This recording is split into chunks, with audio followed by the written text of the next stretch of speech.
So a major blow in the Trump-Russia investigation. Hillary Clinton's campaign lawyer acquitted of lying to the FBI. We have new reaction next. Plus, this just in, gas prices in the U.S. hitting a new record this morning. A new blow to the investigation into Trump world and Russia. John Avlon with our reality check. Yesterday, the hammer was supposed to finally come down. I'm talking, of course, about the much hyped, long-awaited verdict in the Durham investigation.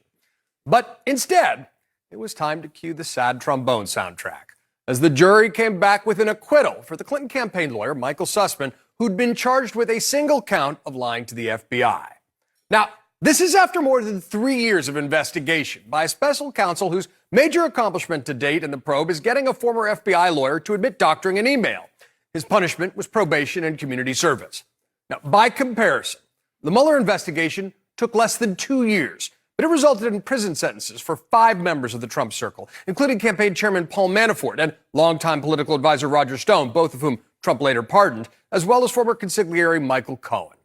Now, just to refresh your memory here, the Durham investigation was created by former Attorney General Bill Barr and pumped up relentlessly by ex-President Trump as the crime of the century.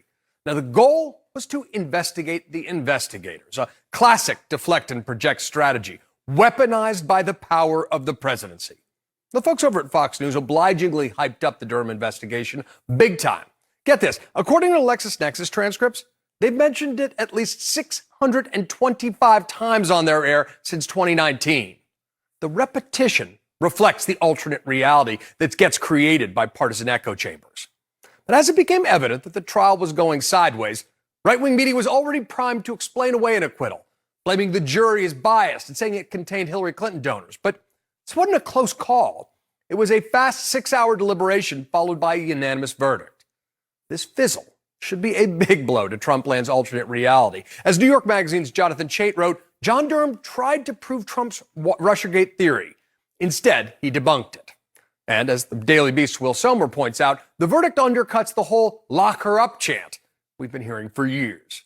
And it wasn't even the only smackdown delivered yesterday. Last night, BuzzFeed News got the results of a Freedom of Information Act inquiry showing that a Trump-era DOJ investigation found no evidence of improper interference by Obama officials in unmasking General Michael Flynn, who briefly served as national security advisor. So, another baseless accusation, breathlessly described as being worse than Watergate, bites the dust. Or it should.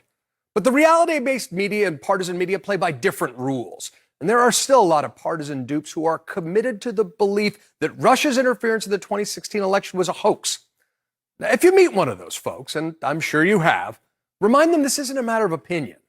It's an established fact. And if they don't believe you, please refer them to the 5-volume report authored by the GOP-led Senate Intelligence Committee, which independently established Russia's attempts to influence the election on Donald Trump's behalf.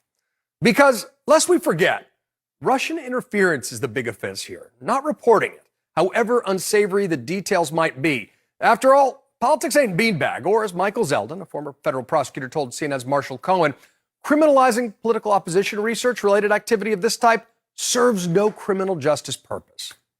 Now, one key question is where the Durham probe goes next, remembering that it's continued its efforts under the Biden administration-led Justice Department, presumably because of a desire to depoliticize the DOJ and the belief that this investigation would run out of steam on its own. It is an honorable approach, but I'd be surprised if it succeeds in stopping the conspiracies. Because the alternate facts crowd has their own echo chamber and amplification system. That's why these partisan accusations without evidence should be treated with extreme skepticism, and why actual verdicts must be recorded. Because otherwise, the misinformation dominates the debate. And we have got to find a way to operate from a common sense of facts again, so we can reason together as a self-governing nation. And that's your reality check. John Avlon, thank you so much.